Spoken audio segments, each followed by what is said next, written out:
ಬಾಯ್ ನ್ಯೂಸ್ಗೆ ಸ್ವಾಗತ.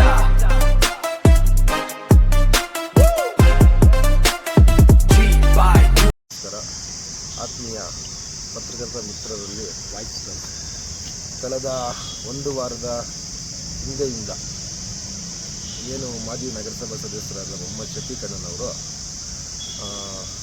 ಏನೋ ವಿಚಾರ ಅವರಿಗೆ ಸಂಪೂರ್ಣ ಆಗಿದೆ.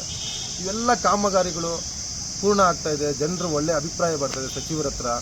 ಕಾಲೇಜಿಗೆ ಇವತ್ತು ನೀವು ಬೃಹತಾಕಾರ ಚಿಂತಾಮಣಿ ನಗರದಲ್ಲಿ ತಾವು ಗಮನಿಸ್ದಂಗೆ ಸಾರ್ವಜನಿಕರು ಗಮನಿಸ್ತಾ ಇರ್ತಾರೆ ಏನು ಚಿಂತಾಮಣಿಯಲ್ಲಿ ಇವತ್ತು ಅಭಿವೃದ್ಧಿ ಆಗ್ತಾ ಇದೆ, ಯಾವ ರೀತಿಯಲ್ಲಿ ಡೆವಲಪ್ಮೆಂಟ್ ಆಗ್ತಾ ಇದೆ, ಜನಸಾಮಾನ್ಯರಿಗೆ ಯಾವ ರೀತಿ ಮುಂದಿನ ದಿನಗಳು ಒಳ್ಳೆಯದಾಗುತ್ತೆ ಅನ್ನೋದನ್ನು ನೋಡ್ತಾ ಇದ್ದಾಗ ಚಿಂತಾಮಣಿ ನಗರದ ಎಂಟ್ರೆನ್ಸ್ನಲ್ಲಿ ಇಂಜಿನಿಯರಿಂಗ್ ಕಾಲೇಜು ಯಾವ ಮಟ್ಟಕ್ಕೆ ಕಾಮಗಾರಿ ಪೂರ್ಣಗೊಳ್ತಾ ಇದೆ. ನಗರ ಭಾಗದಲ್ಲಿ ಇತಿಹಾಸ ಚಿಂತಾಮಣಿ ತಾಲೂಕಿಗೆ ಇತಿಹಾಸವುಳ್ಳ ಪಾಲಿಟೆಕ್ನಿಕ್ನ ಹೊಸ ಬಿಲ್ಡಿಂಗ್ ಯಾವ ರೀತಿ ಕಾಮಗಾರಿ ನಡೀತಾ ಇದೆ, ಅದರ ಹಿಂಭಾಗ ಗರ್ಲ್ಸ್ ಕಾಲೇಜ್ ಯಾವ ರೀತಿ ಹೊಸ ಬಿಲ್ಡಿಂಗ್ ಆಗ್ತಾ ಇದೆ, ಹಾಸ್ಪಿಟ್ಲ್ಗಳು ಐಸಿಯು ಕೇರ್ ಇಡೀ ದೇಶದಲ್ಲಿ ಜಿಲ್ಲಾ ಕೇಂದ್ರದಲ್ಲಿ ಇರುವಂತಹ ಐಸಿಯು 50 ಬೆಡ್ಗಳ ಐಸಿಯು ಆಸ್ಪತ್ರೆಯನ್ನು ಸಚಿವರು ತನ್ನ ಪರ್ಸನಲ್ ಇಂಟ್ರೆಸ್ಟ್ ಆಗಿ ಚಿಂತಾಮಣಿ ತಾಲೂಕಿಗೆ ನಗರ ಭಾಗದಲ್ಲಿ ಹಳೆ ಏನು ಪೊಲೀಸ್ ಸ್ಟೇಷನ್ ಇತ್ತು ಆ ಜಾಗದಲ್ಲಿ ಯಾವ ರೀತಿ ನಿರ್ಮಾಣ ಆಗ್ತಾ ಇದೆ.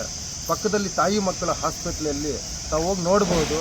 ಸೆಕೆಂಡ್ ಫ್ಲೋರ್ನಲ್ಲಿ ಯಾವ ರೀತಿ ಇದೆ ಅಂದರೆ ಒಳ್ಳೆ ಕಾರ್ಪೊರೇಟ್ ಹಾಸ್ಪಿಟ್ಲಲ್ಲಿ ಇದ್ದಂಗೆ ರೂಮ್ಸು ಎಲ್ಲ ಕಟ್ಟಿ ಎಲ್ಲ ಸಾರ್ವಜನಿಕರಿಗೆ ಅಲ್ಲಿ ಬೆಡ್ಗಳು ಕೊರತೆ ಇದ್ದು ಭಾಳ ಹಾಸ್ಪಿಟ್ಲಿಂದ ಪೇಷಂಟ್ಸು ಬೇರೆ ಕೋಲಾರಕ್ಕೂ ಅಥವಾ ಚಿಕ್ಕಬಳ್ಳಾಪುರಕ್ಕೂ ಡಿಸ್ಟ್ರಿಕ್ಟ್ ಹಾಸ್ಪಿಟಲ್ ರೆಫರ್ ಆಗ್ತಾಯಿದ್ರು. ಅವರಿಗೆ ICU ಸೌಲಭ್ಯ ಮಾಡಿ ಅವ್ರಿಗೂ ಫಸ್ಟ್ ಫ್ಲೋರಲ್ಲಿ ಒಂಥರ ಗ್ಯಾಸ್ ಏನಿದೆ ಆಕ್ಸಿಜನ್ ಸವಲತ್ತುಗಳಿರ್ಬೋದು, ಅಲ್ಲಿ ಒಳ್ಳೆ ವೆಂಟಿಲೇಟರ್ ಸವಲತ್ತು ಅದನ್ನು ಸಹ ಮಾಡಿದ್ದಾರೆ. ಇನ್ನೂ ಬಹಳಷ್ಟು ರಾಮಕುಂಟೆಯಲ್ಲಿ ಬಸ್ ಸ್ಟ್ಯಾಂಡ್ 32 ಕೋಟಿಯಲ್ಲಿ ಮಾಡಿದ್ದಾರೆ. ಇಷ್ಟೆಲ್ಲ ನಡೀತಾ ಇದ್ದಾಗ ಜನರು ಒಂಥರ ಒಳ್ಳೆ ಮೆಚ್ಚುಗೆ ಒಳ್ಳೆ ರೆಸ್ಪಾನ್ಸ್ ಕೊಡ್ತಾ ಇದ್ದಾಗ ಒಳ್ಳೆ ಸುಧಾಕರ್ ರೆಡ್ಡಿ ಅವ್ರಿಗೆ ಒಳ್ಳೆ ಹೆಸರು ಎಲ್ಲಿ ಬಂದ್ಬಿಡುತ್ತೋ ಅಂತ ಈ ಅಪೋಸಿಷನ್ ಅವ್ರು ಸೇರಿ ಯಾರೂ ಮಾಡದೇ ಇರೋಂಥ ಆರೋಪಗಳು ಮೊಹಮ್ಮದ್ ಶಫೀಕ್ ಅಣ್ಣವ್ರು ಮಾಡೋರು. ರಸ್ತೆ ರಾತ್ರೋರಾತ್ರಿ ಏನು ಬೇಕಾದರೂ ಆಗೋಗುತ್ತೆ ಚಿಂತಾಮಣಿಯಲ್ಲಿ. ಹೌದು, ರಾತ್ರೋರಾತ್ರಿಯಲ್ಲಿ ಕೆಲಸ ಮಾಡೋದ್ರಲ್ಲಿ ತಪ್ಪಿದೆಯಾ ಏನಾದರೂ? ಅಂಬೇಡ್ಕರ್ ಪುತ್ಥಳಿಯನ್ನು ತೆರವುಗೊಳಿಸಿದ್ದು ಜಿಲ್ಲಾಡಳಿತ, ನಗರಸಭೆ ಪೌರಾಯುಕ್ತರಲ್ಲ. ಇವತ್ತು ಆಜಾದ್ ಚೌಕ್ ಬಗ್ಗೆ ರಥದ ಬಗ್ಗೆ ನೀವು 2-3 ಸತಿ ಪ್ರಸ್ತಾಪ ಮಾಡಿದ್ರಿ. ತಾವೇ ತಮ್ಮ ಸ್ನೇಹಿತರ ಜೊತೆಯಲ್ಲೇ ಕೂತ್ಕೊಂಡಾಗ ರಥದ ಬಗ್ಗೆ ಸುಧಾಕರ್ ರೆಡ್ಡಿ ಅವರ ಹಯಾಂನಲ್ಲಿ ರಥ ಇಟ್ಬಿಟ್ರು, ಶೆಡ್ ಹೊಡೆದ್ಬಿಟ್ರು ಅಂತ ಅಷ್ಟೆಲ್ಲ ಹೇಳಿದ್ರಿ. ಇವತ್ತು ಅಲ್ಲಿ ಎತ್ಸೋ ಯಾರಾದರೂ ಎಲ್ಲ ಸಾರ್ವಜನಿಕ ಪ್ಲೇಸ್ ಆ ಚೌಕ್ ಇವತ್ತು ಈ ದಲಿತ ಇದರಲ್ಲಿ 1.5 ಕೋಟಿ ಇದ್ರ ವೆಚ್ಚದಲ್ಲಿ ಯಾವ ರೀತಿ ಅಭಿವೃದ್ಧಿ ಆಗ್ತಾ ಇದೆ. ಅದೇ ರಥ ಅಲ್ಲಿ ಇದ್ದಿದ್ರೆ ಯಾರಿಗೂ ಸಾಮಾಜಿಕವಾಗಿ ನೋಡಿ ಯಾವ ಒಂದು ಧರ್ಮಕ್ಕೂ ಆ ರಥ ಅಡ್ಡ ಇದ್ದಿದ್ದೆಲ್ಲ ಮತ್ತೊಂದು ಇದ್ದಲ್ಲ. ಕಾಮಗಾರಿಯಲ್ಲಿ ಕೆಲಸ ಮಾಡಬೇಕಾಗಿತ್ತು, ಅಭಿವೃದ್ಧಿ ಮಾಡಬೇಕಾಗಿತ್ತು. ಅಲ್ಲಿನ ಹರಿಹರ ದೇವಸ್ಥಾನದ ಎಲ್ಲ ಟ್ರಸ್ಟಿಗಳನ್ನು ಮಾತಾಡಿಕೊಂಡು ಬೆಳಗಿನ ಜಾವ ಯಾರಿಗೂ ತೊಂದರೆ ಇರಬಾರ್ದು, ಪಬ್ಲಿಕ್ ಇರುತ್ತಂತ ಬೆಳಗ್ಗಿನ ಅದನ್ನು ರಥ ಶಿಫ್ಟ್ ಮಾಡಿದ್ರು. ಒಳ್ಳೆ ಅಲ್ಲೊಂದು ಒಂದು ಇದು ಮಾಡಿದ್ದಾರೆ, ಶೆಡ್ ಮಾಡಿದ್ದಾರೆ, ಅದಕ್ಕೊಂದು ರೂಮ್ ಥರ ಅದನ್ನು ಒಂದು ಶೆಡ್ ಥರ ಮಾಡಿ ಅದನ್ನು ರಥ ಶಿಫ್ಟ್ ಮಾಡಿದ್ದಾರೆ. ತಪ್ಪೇನಿದೆ ಅದರಲ್ಲಿ? ಈ ಥರ ನೀವು ಕಮಿಷನರ್ ಬಗ್ಗೆ ಹೇಳ್ತೀರಾ. ಕಮಿಷನರ್ ಬಗ್ಗೆ ಹೇಳೋರು ಇದನ್ನು ನೀವು ಹೇಳ್ತೀರಲ್ವಾ? ಇಡೀ ದೇಶದಲ್ಲಿ ಯಾವುದೇ ಒಬ್ಬ ರಾಜಕಾರಣಿ ಅಫಿಷಿಯಲ್ ಆಗಿರೋ ಉದಾಹರಣೆ ಇದೆಯೇನ್ರಿ? ಒಬ್ಬ ಕಮಿಷನರ್ ಇಲ್ಲಿ ಬಿಟ್ಟರೆ ಇನ್ನೆಲ್ಲಾದರೂ ಹೋದರೆ ಆತನ ಕಮಿಷನರ್ ಅಥವಾ ಅಧಿಕಾರಿನೇ. ಪ್ರಮೋಟ್ ಆದರೆ ಹೈಯರ್ ಎಜುಕೇಷನ್ ಹೈಯರ್ ಪೋಸ್ಟಿಗೆ ಹೋಗ್ತಾನೆ, ಡಿಮೋಟ್ ಆದರೆ ಇನ್ನೊಂದು ಪೋಸ್ಟ್ಗೆ ಹೋಗ್ತಾನೆ. ಆದರೆ ಆತನ ಸರ್ಕಾರಿ ಅಧಿಕಾರಿನೇ. ಯಾವುದೇ ಕಾರಣಕ್ಕೆ ನಿಮ್ಮ ಥರ ರಾಜಕಾರಣಿಗಳು ನಮ್ಮ ಥರ ರಾಜಕಾರಣಿಗಳು ಎಷ್ಟು ಉದಾಹರಣೆ ಇಲ್ಲ. ಇವತ್ತು ಭಾಸ್ಕರ್ ರೆಡ್ಡಿ IPS ಅವರು ರಿಟೈರ್ಡ್ ಆದಮೇಲೆ ರಾಜಕಾರಣಕ್ಕೆ ಬಂದಿಲ್ವಾ? ಇದೇ ಅಫಿಷಿಯಲ್ ಅರವಿಂದ್ ಕೇಜ್ರಿವಾಲ್ IRS ಇದ್ದಾಗ ಆತನ ರಾಜೀನಾಮೆ ಕೊಟ್ಬಿಟ್ಟು ಈ ದೇಶದ ದೆಹಲಿಯಲ್ಲಿ CM ಆಗಿಲ್ವಾ? ಆದರೆ ಒಬ್ಬ ರಾಜಕಾರಣಿ ಯಾರಾದರೂ ಒಬ್ಬರು ತೋರಿಸಿ ನೀವು. ರಾಜಕಾರಣಿ ಬಿಟ್ಟು ಅಫಿಷಿಯಲ್ ಆಗಿರೋದು ಒಬ್ಬ ರಾಜಕಾರಣಿ ಉದಾಹರಣೆ ಕೊಡಿ. ಇವತ್ತು BJP ಅಣ್ಣಾಮಲೆ ಹಾಕೊಂಡಿರ್ತೀವಿ ರೀತಿಯಲ್ಲಿ ನೀವೊಬ್ಬರೇ ಮಾತಾಡಿದ್ರೆ ಸಾಲದು. ಸಾರ್ವಜನಿಕರಲ್ಲಿ ನಾನು ಮನವಿ ಮಾಡ್ತೀನಿ, ತಾವು ನೋಡಿ ಎಷ್ಟೊಂದು ದೊಡ್ಡ ಕೆಲಸಗಳಾಗ್ತಾಯಿದೆ, ಬೃಹತಾಕಾರದ ಬಿಲ್ಡಿಂಗ್ಸ್ ಆಗ್ತಾಯಿದೆ. ಇದೆಲ್ಲ ಯಾರಿಗೋಸ್ಕರ ಮಾಡ್ತಿದ್ದಾರೆ? ಜನಸಾಮಾನ್ಯರಿಗೆ ಅಲ್ವಾ? ಇವತ್ತು ಇಂಜಿನಿಯರಿಂಗ್ ಕಾಲೇಜ್ ಇತಿಹಾಸದಲ್ಲೇ ನಮ್ಮ ಕರ್ನಾಟಕದಲ್ಲಿ ನಮಗೂ ಇವ್ರು ಸಚಿವರಾದ್ಮೇಲೆ ಇಂಜಿನಿಯರಿಂಗ್ ಕಾಲೇಜ್ ನಮ್ಮ ತೊಗೊಂಬಂದರು. ಈಗ ಬಿಲ್ಡಿಂಗ್ ಕಟ್ಟಿದಾದ್ಮೇಲೆ ಎಲ್ಲ ಶಿಫ್ಟ್ ಆ ಕಡೆ ಆಗ್ತಾರೆ.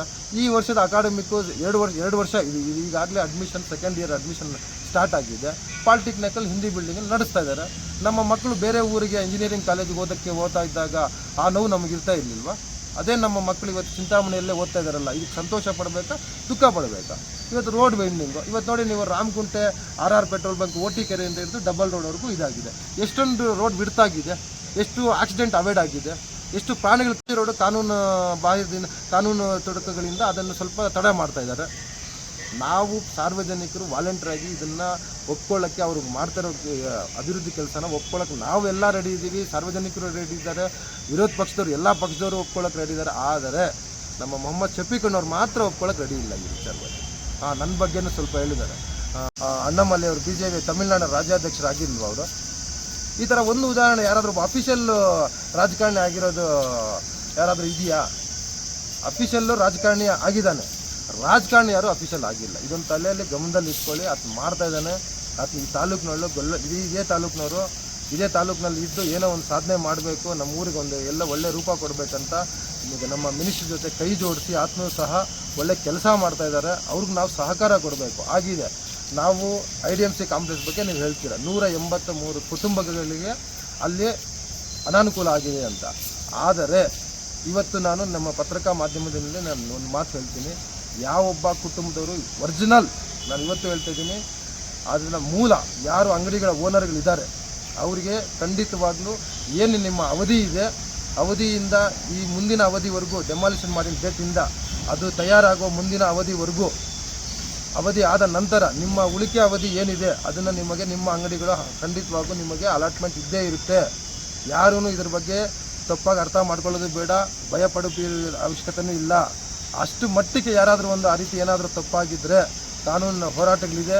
ಎಲ್ಲರಿಗೂ ಕಾನೂನು ಮುಂದೆ ಎಲ್ಲರೂ ಒಂದೇ, ನಾವೊಂದು ಅವರೊಂದು, ಅಂಗಡಿಗಳಿಗೂ ಒಂದು, ಅಧಿಕಾರಿಗಳಿಗೂ ಒಂದು ಅಂತ ಏನಿಲ್ಲ. ಈ ಜನಸಾಮಾನ್ಯರಿಗೆ ಎಲ್ರಿಗೂ ಕಾನೂನು ಒಂದೇ ಇದೆ. ಈ ಕಾನೂನು ಅವರು ಎಲ್ಲರೂ ಕಾನೂನು ಹೋರಾಟ ಮಾಡ್ಬೋದು. ಕೊಡದೇ ಇದ್ದ ಪಕ್ಷದಲ್ಲಿ ನಾನು ಮತ್ತೆ ಪದೇ ಹೇಳ್ತೀವಿ, ನಾವು ಸಚಿವರ ಜೊತೆ ಚರ್ಚೆ ಮಾಡಿದ್ದೀವಿ, ಕಮಿಷನರ್ ಜೊತೆ ಚರ್ಚೆ ಮಾಡಿದ್ದೀವಿ. 100% ಅವರವ್ರ ಅಂಗಡಿಗಳು ಅವರವ್ರಿಗೆ ಯಾರು ಒರಿಜಿನಲ್ ಮಾಲೀಕರಿದ್ದಾರೆ ಅವ್ರಿಗೆ ಖಂಡಿತವಾಗ್ಲೂ ಕೊಡ್ತಾರೆ ಅಂತ ನಮ್ಮ ಸಚಿವರು ಹೇಳಿದ್ದಾರೆ, ನಮ್ಮ ಕಮಿಷನರ್ ಅವರು ಹೇಳಿದ್ದಾರೆ. ದಯವಿಟ್ಟು ನೀವು ನಿಮಗೆ ಎಲ್ಲಿ ಮರ್ತೋಗ್ತಾರೆ ಅನ್ನೋ ನೆಪದಿಂದ ಅಥವಾ ಕಮಿಷನರ್ ಅವರು ಎಲ್ಲರ ಹೆಸರು ಹೇಳಿದಾಗ ಕಾಮಗಾರಿ ಪರಿಶೀಲನೆ ಮಾಡೋ ಬಂದಾಗ ಸಂವಿಧಾನದಲ್ಲಿದ್ದ ನಮ್ಮ ಮಾಜಿ ನಗರಸಭೆ ಸದಸ್ಯರು ಅಂತ ಹೇಳಿದ್ದಾರೆ ಅಂತ ನನ್ನ ಹೆಸರು ಎತ್ತಿಲ್ಲದೆ ನಾನು ಹೆಸರು ಹೇಳೋಕ್ಕೆ ಇಷ್ಟಪಡಲ್ಲ ಅಂತ ಹೇಳಿದ್ದಾರೆ. ಹೌದು ಸರ್, 100% ನಾನು ಕಾನೂನಲ್ಲಿ ನಗರಸಭೆ ಸದಸ್ಯನಾಗಿಲ್ಲ. ನನ್ನ ವೈಫೇ ಸದಸ್ಯನಾಗಿರ್ತಿದ್ದು, ನನ್ನ ಹೆಂಡತಿನೇ ಅವರೇ ಜನರಲ್ ಬಾಡಿ ಮೀಟಿಂಗ್ ಹೋಗ್ತಾ ಇದ್ದು, ಯಾವುದೇ ರೀತಿಯಲ್ಲಿ ನಾನು ಜನರಲ್ ಬಾಡಿ ಮೀಟಿಂಗ್ ಹೋಗ್ತಾ ಇಲ್ಲ. ನೀವು ಹೇಳಿರೋದ್ರಲ್ಲಿ ಏನು ತಪ್ಪೇನಿಲ್ಲ. ಕಮಿಷನರಿಂದ ಅದು ತಪ್ಪಾಗಿ ಬೈ ಫ್ಲೋ ಆಗಿ ಬಂದಿರ್ಬೋದು. ಆದರೆ ಮುಂದಿನ ದಿನದಲ್ಲಿ ನಮಗೂ ಒಂದು ಇನ್ನು ಮುಂದೆ ಚುನಾವಣೆಗಳು ಬರೋದಿದೆ. ಪ್ರೋಟೋಕಾಲ್ಗೆ ನಮಗೂ ಏನಾದರೂ ದೇವರು ಕ್ಯಾಟಗಿರಿ ಕೊಟ್ಟರೆ ನಮ್ಮ ಸಚಿವರ ಸಹಕಾರದಿಂದ, ಸಾರ್ವಜನಿಕರ ನಮ್ಮ ವಾರ್ಡಿನ ನಮ್ಮ ನಾಯಕರುಗಳಿಂದ, ನಮ್ಮ ಮತದಾರರ ಒಂದು ಆಸೆಯಿಂದ ನಾನೂ ಸಹ ಪ್ರೋಟೋಕಾಲ್ಗೆ ಬರ್ತೀನಿ. ಖಂಡಿತವಾಗ್ಲೂ ಬಂದೇ ಬರ್ತೀನಿ. ಇವತ್ತೆಲ್ಲ ನಾಳೆ ಮುಂದಿನ ದಿನಗಳಲ್ಲಿ ನಾನು ನಗರಸಭಾ ಸದಸ್ಯನಾಗಿ ಅಂತ ನನ್ನ ಹೆಸರಿನ ಪಕ್ಕದಲ್ಲಿ ನಾನು ಹಾಕ್ಸ್ಕೊಳ್ಳೋಕೆ ನಾನು ತಯಾರಿದ್ದೀನಿ.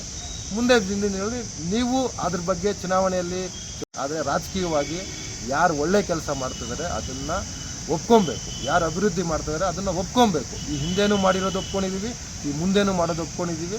ಬೇರೆ ಅದ್ರ ಬಗ್ಗೆ ಏನೋ ಬೇರೆ ರೀತಿಯಲ್ಲಿ ಅರ್ಥ ತೋರಿಸಿ ಜನರನ್ನ ಬೇರೆ ದಿಕ್ಕಿನಲ್ಲಿ ತೋರಿಸೋದು ಒಳ್ಳೆಯದೇ. ಜನರ ಮಧ್ಯೆ ತಲೆಯಲ್ಲಿ ಇಲ್ಲ ಈ ರೀತಿ ಆಗೋಯ್ತು, 183 ಜನಕ್ಕೆ ಇದಾಗೋಯ್ತು, ರಾತ್ರೋರಾತ್ರಿ ಇದಾಗೋಯ್ತು, ಫುಟ್ಪಾತ್ ವೆಂಡಿಂಗ್ ಆಯಿತು, ಆ ಅಂಗಡಿಗಳ ಮುಂದೆ ಅವ್ರಿಗೆ ಯಾವ ರೀತಿ ಪಾರ್ಕಿಂಗ್ಗಳಿಗೆ ಎಲ್ಲ ವ್ಯವಸ್ಥೆ ಆಗಿದೆ, ಅವ್ರು ಖುಷಿ ಇದ್ದಾರೆ. ನೀವು ಅದ್ರ ಬಗ್ಗೆ ಏನು ತಲೆ ಕೆಡಿಸ್ಕೊಬೇಡಿ. ಫಸ್ಟು ನಾವು ನಮ್ಮ ಮನೆ, ನಮ್ಮ ವಾರ್ಡು, ನಮ್ಮ ಬೀದಿ ಇಷ್ಟು ನಾವು ನೋಡೋಣ. ಮತ್ತೆ ಎಲ್ಲ ತಾಲೂಕೆಲ್ಲ ನೋಡೋಕ್ಕೆ ಎಲ್ಲ ಅದು ದೊಡ್ಡ ರಾಜಕಾರಣಿಗಳಿದ್ದಾರೆ. ಆ ಮಟ್ಟಕ್ಕೆ ತಾವೇನು ಆಸೆ ಪಡೋಕ್ಕೆ ಹೋಗ್ಬೇಡ್ರಿ. ಮುಂದಿನ ದಿನದಲ್ಲಿ ಅಭಿವೃದ್ಧಿ ತಗೊಂಡು ನಾವು ಮತ ಕೇಳ್ತೀವಿ ಅಷ್ಟೇ ಬಿಟ್ಟರೆ ನಿಮ್ಮ ರೀತಿ ಜಾತಿ ರಾಜಕಾರಣ ಮಾಡಿಕೊಂಡು ಜಾತಿಗೆ ಎತ್ಕೊಟ್ಕೊಂಡು ಇನ್ನೊಬ್ಬರ ರಾಜಕಾರಣಗಳಿಗೆ ಇದು ಮಾಡ್ಕೊಂಡು ರಾಜಕಾರಣ ಮಾಡೋಷ್ಟು ಅವಶ್ಯಕತೆ ನಮ್ಮ ಸಚಿವರಿಗಾಗಲಿ, ನಮ್ಮ ಸಚಿವರ ನಾಯಕರುಗಳಿಗಾಗಲಿ, ಅವರ ಅನುಯಾಯಿಗಳಿಗಾಗಲಿ, ಆ ಪಾರ್ಟಿಯಿಂದ ಕಂಟೆಸ್ಟ್ ಮಾಡೋ ನಗರಸಭೆ ಸದಸ್ಯರುಗಳಿಗಾಗಲಿ ಅಂತಹ ದೌರ್ಭಾಗ್ಯ ಏನೂ ಬಂದಿಲ್ಲ. ನಮ್ಮ ಸಚಿವರು ಮಾಡಿರೋ ಅಭಿವೃದ್ಧಿ ಕೆಲಸದಿಂದಲೇ ನಾವು ಮತ ಕೇಳ್ತೀವಿ, ನಾವು ಗೆದ್ದು ಬರ್ತೀವಿ. ಮುಂದೆ ನಗರಸಭೆನೂ ಬರುತ್ತೆ, ಮುಂದೆ ಸಚಿವ 2028ಗೆ ಮತ್ತೆ ಶಾಸಕರು ಖಂಡಿತವಾಗ್ಲೂ ಆಗ್ತಾರೆ. ಇದಂತೂ ನಿಮ್ಮ ಗಮನದಲ್ಲಿ ನೀವು ಇಟ್ಕೊಳ್ಳಿ.